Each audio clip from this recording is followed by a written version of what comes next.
Hello friends, आप सभी का स्वागत है आपके अपने channel math with MP sir में। दोस्तों, आज मैं आपके सामने जो लेके आया हूँ वो है हमारी बीएससी पार्ट फर्स्ट की जो मैट्रिक्स की बुक है, उसके अंदर त्रिघात और चतुर्घात समीकरण को हल करने की विधियां। उन विधि में से आज की जो विधि है वो है कार्डन विधि। क्योंकि बहुत से विद्यार्थियों ने मुझसे रिक्वेस्ट की कि सर आप हैं हमें वो कार्डन विधि है वो समझाइए। तो मैं आपको कार्डन विधि के बारे में आज बताने वाला हूँ, क्योंकि ये पेपर की दृष्टि से इम्पोर्टेंट भी है। देखिए, कार्डन विधि के अंदर हम त्रिघात समीकरण है उनको हल करेंगे। ठीक है, त्रिघात समीकरण को हल करेंगे कार्डन विधि के अंदर। इसके अंदर हम तीन प्रकार की समीकरण आपको मिलेगी त्रिघात के अंदर, जिसके अंदर एक तो मान लीजिए आपको x की पावर 3 माइनस 2x की स्क्वायर प्लस 3x इस प्रकार मिल जाए। ठीक है, और प्लस 5।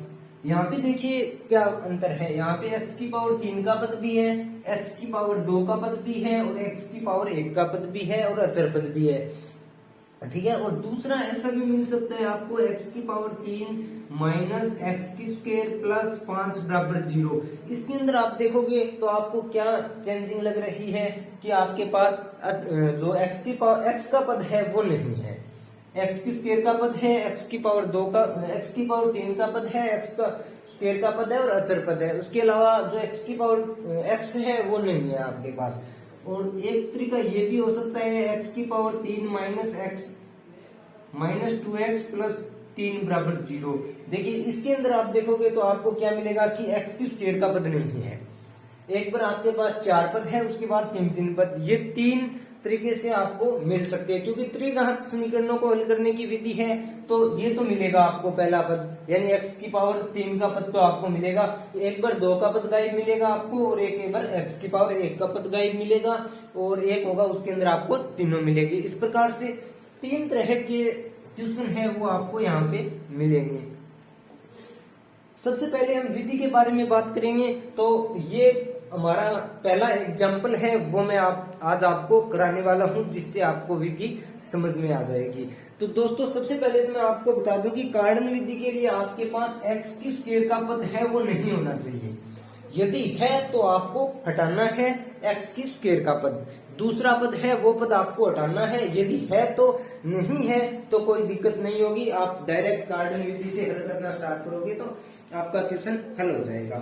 उसके अलावा दूसरी बात ये रहेगी कि जो पहला पद होगा यानी x की पावर 3 का जो पद है उसका गुणांक 1 होना चाहिए। ये दो शर्तें आपको पता होनी चाहिए। यानी कौन सी पहला बात तो जो x की स्क्वायर का पद है, जो दूसरा पद है वो नहीं होना चाहिए सवाल के अंदर।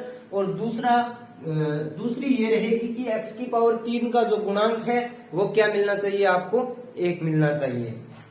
ठीक है, हमारे यहाँ x की पावर 3 का गुणांक तो 1 है और स्क्वायर भी नहीं है x की। ठीक है, दूसरा पद भी गायब है, तो इसके अंदर आपको नहीं करना है। ये तीनों सवाल मैं आपको कराऊंगा, एक कराऊंगा उसके अंदर आपको स्क्वायर गायब करनी होगी और एक के अंदर आपको जो ये पद है वो नहीं दिया जाएगा। ठीक है,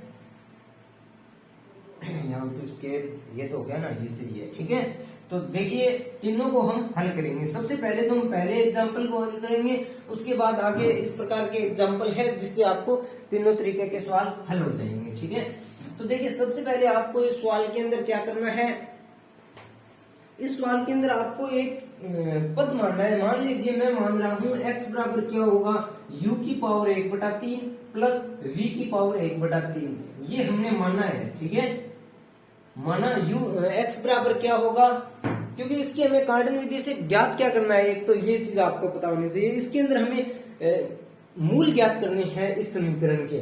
तो ये तो आपको पता है कि त्रिघात समीकरण है तो इसके मूल कितने होंगे, 3 होंगे। जितनी x की अधिकतम पावर होती है समीकरण के उतने ही मूल होते हैं, उतने ही शून्य होते हैं। तो 3 है पावर तो 3 शून्य होंगे, तीनों शून्य हमें ज्ञात करने हैं। तो तीनों शून्य ज्ञात करने के लिए हम सबसे पहले ये मानते हैं कि x बराबर u की पावर 1/3 प्लस v की पावर 1/3। ठीक है, अब देखिए आगे मैं क्या करता हूँ कि जो हमारे समीकरण है उसको क्या कर देता हूँ मैं, क्यूब कर देता हूँ दोनों तरफ। ये 1 नंबर समीकरण दे देता हूँ। समीकरण 1 में दोनों तरफ घन करने पर, घन यानी क्यूब करेंगे हम, तो यहाँ पे तो होगा हमारे पास x की पावर 3 और यहाँ पे क्या होगा 1/u प्लस 1/v, इन दोनों की पावर 3 हो जाएगी। ठीक है, तो ये a प्लस b की होल क्यूब का जो सूत्र है हमारा, उस सूत्र से हल होगा आगे। क्योंकि बोर्ड थोड़ा छोटा है इसलिए मैं आपको यहीं पे हल करवा रहा हूं डायरेक्ट। ठीक है, आप लोग समझ तो गए हैं। देखिए क्या होगा, u की पावर 1/3, a प्लस b की होल क्यूब का सूत्र क्या होता है, a की क्यूब प्लस b की क्यूब प्लस 3ab और a प्लस b। यदि यहाँ पे माइनस का चिन्ह हो तो प्रत्येक चिन्ह क्या रहेगा, माइनस का रहेगा, जबकि आपको तो प्रत्येक के अंदर प्लस ही लेना है। ठीक है, अब देखिए क्या होगा, a की क्यूब यानी u की क्यूब, u की पावर 1/3 और उसकी क्यूब करेंगे तो फिर क्या आ जाएगा, u आ जाएगा, प्लस v की क्यूब तो क्या रहेगा, v का v रहेगा। उसके बाद क्या आएगा, प्लस 3ab और a और b की स्थान पे हमारे पास क्या है, u की पावर 1/3 और v की पावर 1/3। ठीक है, उसके बाद आता है a प्लस b यानी u की पावर 1/3 प्लस v की पावर 1/3। ठीक है इतना। अब देखिए आगे क्या होगा। अब आप देखिए समीकरण 1 से देखिए, जो ये मान है वो किसका आ रहा है आपके पास, वापिस x का आ रहा है क्या, ये मान है वो किसका आ रहा है, x का मान आ रहा है। तो आप वापस यहाँ पे क्या रख दीजिए, x रख दीजिए। ठीक है, मैं यहीं पे लिख रहा हूं क्योंकि कारण मैं आपको बता चुका हूं, बोर्ड छोटा है, पूरा सवाल नहीं हो पाएगा फिर। तो इसका मान समीकरण 1 से क्या है आपके पास, x है, तो मैं डायरेक्ट x ही लिख रहा हूं। अब देखिए x वाले पद को एक तरफ ले, सभी पद को एक तरफ ले, इस तरफ शून्य रखेंगे। ठीक है, तो यहाँ पे क्या आएगा, x की पावर 3 माइनस 3 u की पावर 1/3 v की पावर 1/3। ठीक है, प्लस माइनस कीजिए यहाँ पे, माइनस u प्लस v बराबर 0। ठीक है, क्योंकि ये यहां से माइनस हो गया, u इस तरफ आएगा माइनस और v भी इस तरफ आएगा माइनस, माइनस कॉमन ले लिया, u प्लस v बराबर क्या बचेगा, 0 बचेगा।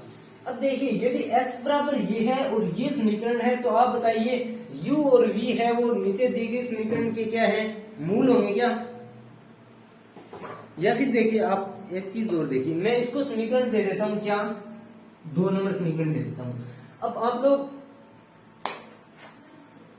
आप इसको दे दीजिए 1 नंबर समीकरण, ये होगी हमारे 2 नंबर समीकरण और ये 3 नंबर समीकरण हो जाएगी यहाँ पे। ठीक है, और यहाँ पे कर दीजिए समीकरण 2 से।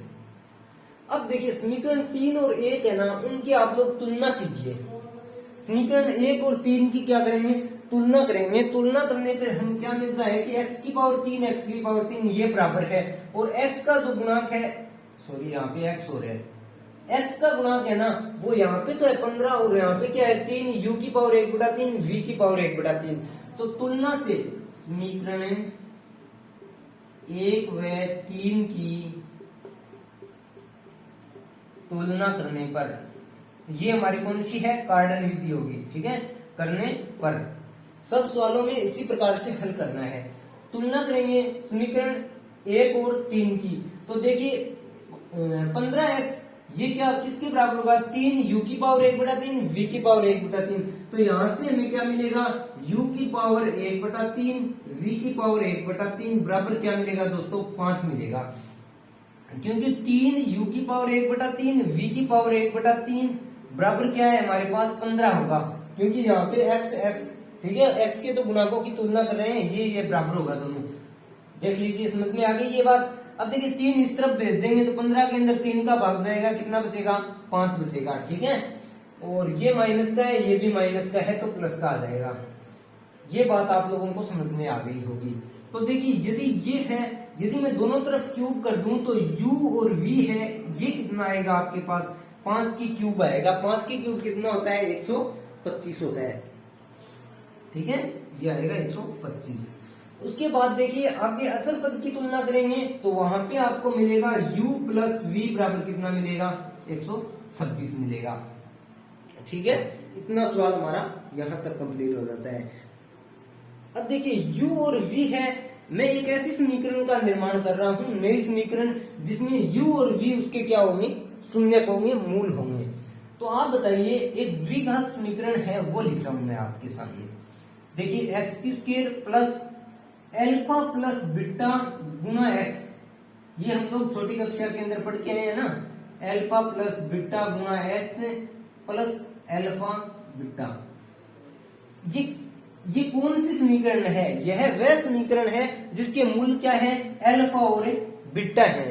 यदि हमारे पास अल्फा और बीटा यानी शून्यकों का योग और शून्यकों का यदि गुणनफल हो तो हम नई समीकरण बना सकते हैं। आप यहां से देखिए, ये तो है शून्यकों का योग और ये क्या है? शून्यकों का गुणनफल। यानी हमारे पास शून्यकों का योग और शून्यकों का गुणनफल है, वो उपलब्ध है, तो हम क्या कर सकते हैं? एक द्विघात समीकरण का निर्माण कर सकते हैं इनसे। ठीक है, तो मैं नीचे लिख रहा हूं, एक ऐसी समीकरण का निर्माण करेंगे, एक ऐसी समीकरण का निर्माण करेंगे जिसके मूल,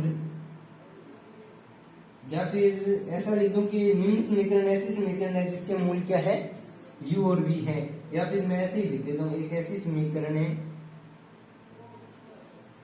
ऐसा नहीं, नीचे लिखेंगे निम्न समीकरण, निम्न समीकरण के मूल u व v है, तब समीकरण क्या होगी? निम्न समीकरण। आप देखिए समीकरण क्या होगी फिर? x के पदों के अंदर तो हमारे पास समीकरण है, आप लोग अपनी मर्जी के अनुसार z या फिर बड़े वाला x ऐसा मान सकते हैं, क्योंकि x मानेंगे तो x के अंदर तो पहले से समीकरण है। यहाँ पे उदाहरण है, उसके अंदर आपको t माना गया है, तो मैं t मान के ही आपको बता रहा हूँ। तो देखिए, मैं एक नई समीकरण का निर्माण करूंगा जिसकी शून्यक क्या है? u और v है। तो यहाँ पे लिख देता हूं मैं टी स्क्वायर, प्लस होता है ना, या माइनस माइनस होता है यहाँ पे। ठीक है, टी स्क्वायर माइनस, ये सूत्र यहाँ पे और चेंज कीजिए, माइनस होगा, माइनस शून्यकों का योग, शून्य कौन से है? u और v, u प्लस v गुना t, और प्लस के अंदर क्या होता है? uv बराबर 0। ये नई समीकरण है जिसके मूल क्या है? u और v है। अब देखिए ये समीकरण क्या होगी फिर? T square minus u plus v का मान कितना है? 126x प्लस uv का मान कितना है? 125 बराबर कितना आएगा? 0 आएगा। अब सॉरी, यहाँ पे t है। अब देखिए आगे, अब मैं इस समीकरण से इसके मूल ज्ञात कर दूं, दोनों मूल है वो अलग अलग ज्ञात कर दूं, क्योंकि ये द्विघात समीकरण हो गई और द्विघात समीकरण के हम मूल ज्ञात कर सकते हैं।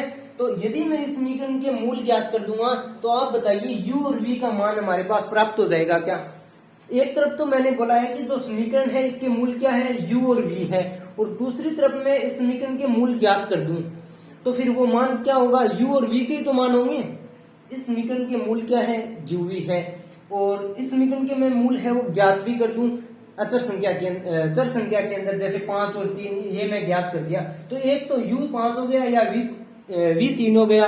यदि u 5 है तो ये v 3 हो जाएगा, यदि ये v है तो ये u नहीं होगा क्या?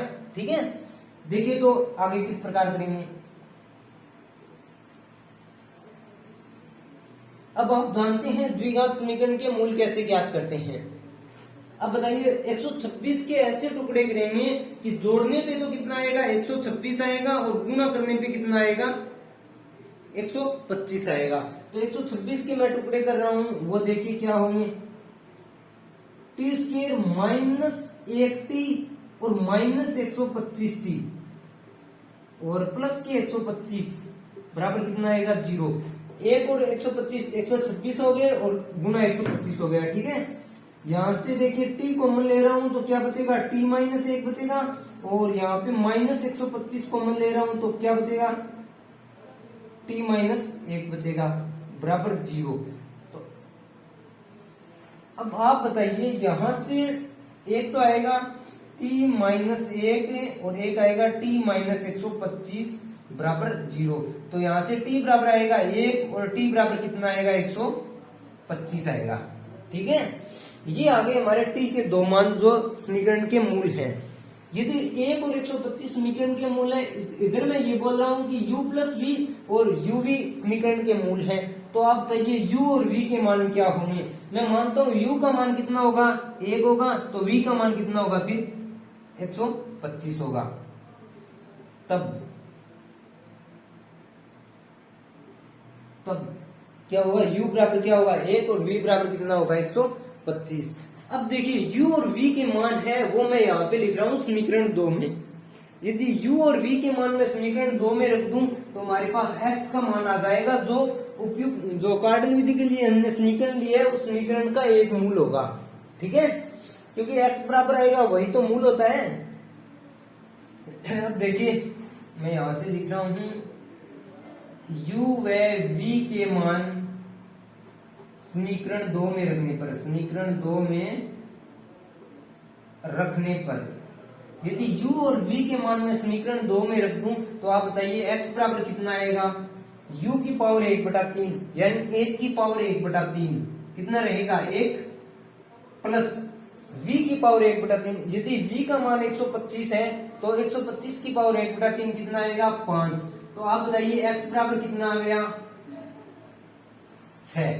x का मान कितना आ गया 6। मैंने आपको पहले भी बताया था कि यदि त्रिघात समीकरण हो तो उसके मूल कितने होंगे 3 होंगे, जबकि एक तो हमारे पास आ गया, बचे हुए 2 और हैं तो उनके मान क्या होंगे, उनके मान होंगे एक तो होगा ओमेगा, देखिए एक तो ये आ गया, अन्य 2 मूल होंगे वो क्या होंगे, अन्य 2 मूल, एक तो होगा ओमेगा u की power 1/3 plus omega square v की पावर 1/3। अब यहाँ पे ओमेगा का मान कितना होता है -1 प्लस √3 आयोटा बटा 2। ये क्या ओमेगा का मान आप छोटी कक्षाओं से भी जानते हैं, ओमेगा का मान कितना होता है ये होगा, और ओमेगा स्क्वायर का मान क्या होगा -1 माइनस √3 आयोटा बटा 2। ये होगा ओमेगा स्क्वायर का मान और ये है ओमेगा का मान। ठीक है, और u और v के मान आपके पास है एक मूल, ये हो गया पहला मूल, ये हो गया हमारा दूसरा मूल, और तीसरा मूल होगा वो क्या होगा, यहाँ पे ओमेगा u की पावर 1/3 ओमेगा स्क्वायर v की पावर 1/3। तीसरा मूल होगा उसके अंदर ओमेगा v की पावर 1/3, यहाँ पे तो u था तो यहाँ पे v कर दिया, प्लस ओमेगा स्क्वायर के साथ क्या आ जाएगा u की पावर 1/3, और ये मान और रख दीजिए। देखिए यहाँ पे ये तो आप आगे हल कर लेंगे। देखिए क्या u का मान कितना है 1 है, तो यहाँ पे देखिए एक ओमेगा स्क्वायर ये है, इसको 1 से गुणा करेंगे यही रहेगा, प्लस के अंदर क्या आएगा ओमेगा स्क्वायर का मान -1 माइनस √3 आयोटा बटा 2, और v की पावर 1/3 का मान कितना है 5, यानी गुणा 5 कर दीजिए, इन दोनों का ऐड करके लिख देंगे वो आपका आंसर हो जाएगा। ये आपको जोड़ बाकी तो आते ही है तो ये जोड़ देना, ठीक है, और नीचे भी ये मान रख के ऐड कर देना। ये हो गया हमारा पहला सवाल, क्योंकि मैं सोच रहा हूँ आधी घंटा के अंदर आपको तीनों पॉइंट बता दूं। पहला तो हमारा कंप्लीट हो गया। उसके बाद देखिए आगे वाला उदाहरण, दूसरा उदाहरण है वो मैं आपको नहीं बताऊंगा क्योंकि दूसरे उदाहरण के अंदर क्या दिया गया है सेम ही है, एक्स की स्क्वायर का पद नहीं है। अब मैं आपको बताऊंगा वो ऐसा उदाहरण बताऊंगा जिसके अंदर एक्स की स्क्वायर का पद हो। अब देखिए अब मैं आपको बताऊंगा तीसरा उदाहरण, ये उदाहरण मेरे हिसाब से आपको समझ में आ गया होगा। अब देखिए 3 नंबर उदाहरण, 3 नंबर उदाहरण के अंदर आपको क्या दिया गया है,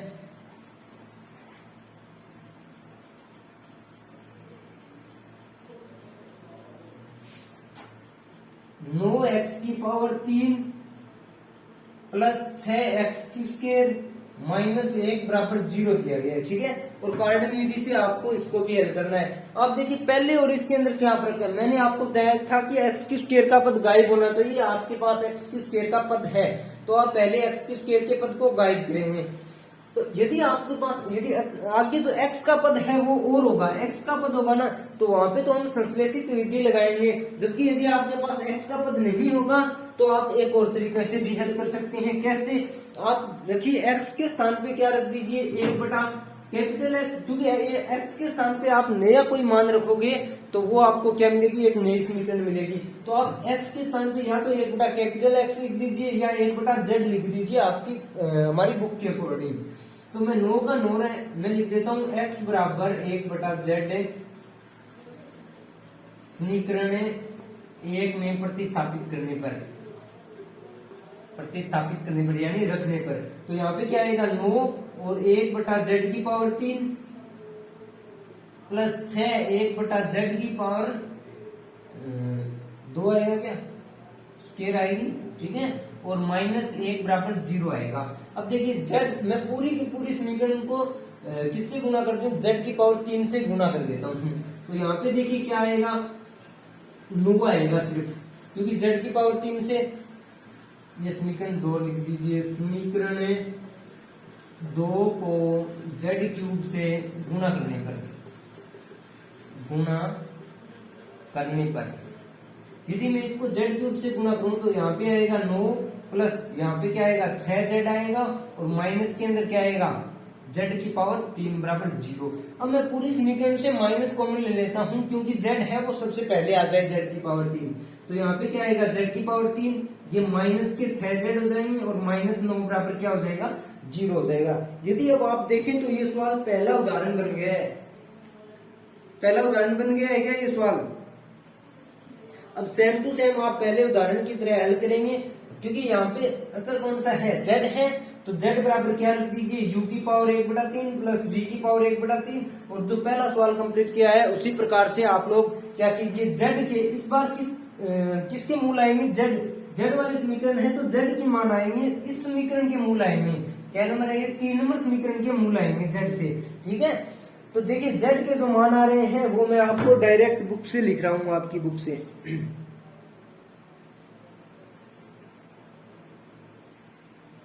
देखिए ये नहीं लिख रहा हूं, मैं आपको बता ही देता हूं। मान लीजिए आपके पास z के जो मान आएंगे वो कोई 3 मान आएंगे, ठीक है, 3 z के मान आएंगे, लेकिन आपको ज्ञात करना है वो समीकरण 1 के मूल ज्ञात करने हैं, यानी 1 नंबर समीकरण में जो x के मान है उनको ज्ञात करना है। तो आप लोग क्या करेंगे, क्योंकि यहाँ पे समीकरण के अंदर x बराबर 1/z रखा था, तो जो यानी x का व्युत्क्रम लिखा था, तो आपको क्या मिलेगा, जो मूल मिलेंगे वो मूल समीकरण के व्युत्क्रम मिलेंगे। आप जो मूल आएंगे आपके पास उन मूलों को पलट दीजिए। मान लीजिए z बराबर आपके पास 2 आएगा, तो वो x बराबर कितना आएगा आपके पास 1/2 आएगा, ठीक है। इस यहां से आप लोग देखिए समीकरण x का मान ज्ञात कर लेना, ठीक है, क्योंकि यहाँ पे x बराबर 1/z है, यहां से आप क्या कर लेना, x के मान ज्ञात कर लेना। मेरे कहने का सीधा सा तात्पर्य यही है कि यदि x का मान आप z का मान आपको 2 मिलेगा तो x का मान 1/2 होगा। जो x के मान आएंगे, जो मूल आएंगे वो मूल समीकरण 3 के मूल होंगे, जबकि क्वेश्चन के अंदर हमें समीकरण 1 के मूल ज्ञात करने हैं, यानी x का मान ज्ञात करना है। तो आप यहाँ तक मत छोड़ना, आगे भी करना होगा आपको x का मान। बाकी आप बुक से ये 3 नंबर उदाहरण है वो देख सकते हैं। ये आगे वाला तो आपको मैं पहले बता चुका हूँ, वैसे हल करना है। अंत के अंदर इतनी चीज का ध्यान रखना है कि जो z का मान आएगा वहां से x का मान ज्ञात करना है, और हटाना कैसे है x स्क्वायर के पद को वो भी मैंने आपको बता दिया कि किस प्रकार हटाएंगे, ठीक है। लेकिन हटाना जरूर है। ये एक बात और ध्यान में रखना, यदि आपको अचर पद यहाँ पे x की पावर 1 का पद यानी x वाला पद नहीं दिया गया हो तो आप x के स्थान पे 1/z लिखेंगे तो पद हट जाएगा। यदि आपको तीनों पद दिए गए ना तो फिर संश्लेषित विधि का उपयोग होगा। तीनों तरीके से बता रहा हूं, पहला, दूसरा और तीसरा तरीका संश्लेषित विधि वाला, वो आपका 4 नंबर उदाहरण है। 2x की पावर 3 प्लस 3x की स्क्वायर प्लस 3x और प्लस 1 बराबर 0। अब देखिए इसके अंदर हम क्या करेंगे, इसके अंदर करेंगे हम संश्लेषित विधि का उपयोग, ठीक है।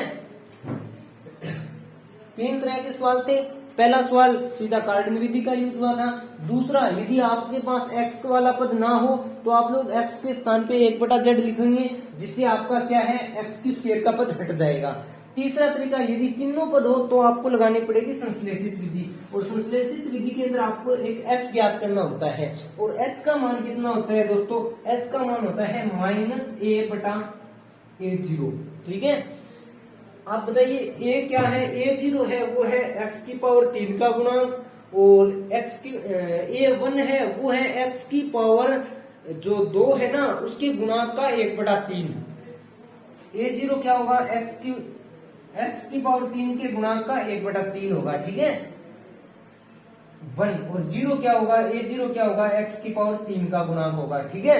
ये चीज आप याद रखना। तो आप बताइए a1 का मान यहाँ पे कितना है, a1 का मान मिलेगा आपको 1, क्योंकि x की पावर 3 का गुना कितना है 3, और इसका 1/3 करेंगे तो फिर a1 का मान आपको कितना मिलेगा, माइनस का चिन्ह है ही 1, और ये कितना है 2, यानी आपको h का मान है वो कितना मिलेगा, -1/2 मिलेगा। इसके बाद हम संश्लेषित विधि का यूज करेंगे h का मान ज्ञात करने के बाद। तो तो संश्लेषित विधि का यूज करने के लिए आपको क्या लिखना होगा, सबसे पहले आप जो गुणांक दिए गए हैं वो लिखिए, 2, 3, 3 और 1 लिख लिया। और यहाँ पे लिखेंगे x का मान -1/2। ये आपको इस प्रकार का और भी सवाल आ सकता है, डायरेक्ट ये क्वेश्चन दे दिया इतना, और आपको ये नहीं बोलेगा कार्डन विधि से हल कीजिए, आपको बोलेगा कि x के स्क्वायर के गुणांक को हटाइए। तो ये विधि आपको यूज में लेनी होगी x के स्क्वायर के गुणांक को हटाने के लिए। ठीक है, अब आगे देखिए आपको क्या करना है। आगे यहाँ पे -1, सबसे पहले आपको यहाँ पे 0 ऐड करना है। ठीक है, 0 ऐड करना है, कितना आएगा, 2 आएगा, आ गया। उसके बाद देखिए 1/2 को 2 से गुना करना है, कितना आएगा, -1 आएगा, आएगा क्या। वापस ऐड करेंगे तो यहाँ पे कितना आएगा, 2 आएगा, क्योंकि 3 में 1 जोड़ेंगे माइनस का तो कितना आएगा, 2 आएगा। वापस इसको इससे गुना करेंगे तो कितना आएगा, -1/2 को 2 से गुना करेंगे तो 1 आएगा माइनस का, वापस जोड़ेंगे 2 आएगा, वापस गुना किया माइनस का 1 आया, और इनको ऐड किया 0 आ गया। ये हमारा जो मान होगा वो ये हो गया A0 का मान, ये होगा A1 का मान, ये A2 का मान, और ये कितना है, A3 का मान होगा। ठीक है, A3 का मान आ गया। उसके बाद देखिए वापस यहाँ पे -1/2 लिखेंगे। अब आपको इतना ही रखना है, क्योंकि A0 का A3 का तो आपके पास मान आ गया है।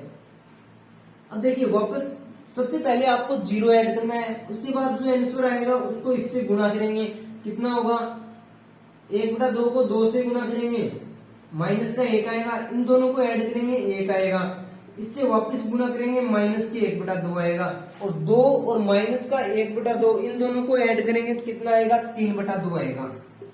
और जो ये मान आएगा वो किसका होगा, A0, A1, A2 का होगा। ठीक है, वापस यही प्रक्रिया अपनाएंगे, कितना आएगा, 0 ऐड करेंगे 2 आएगा, इसको इससे गुणा करेंगे -1 आएगा, और इसका मान कितना होगा, 081 का मान आएगा, और ये किसका हो गया, A0 का मान हो गया।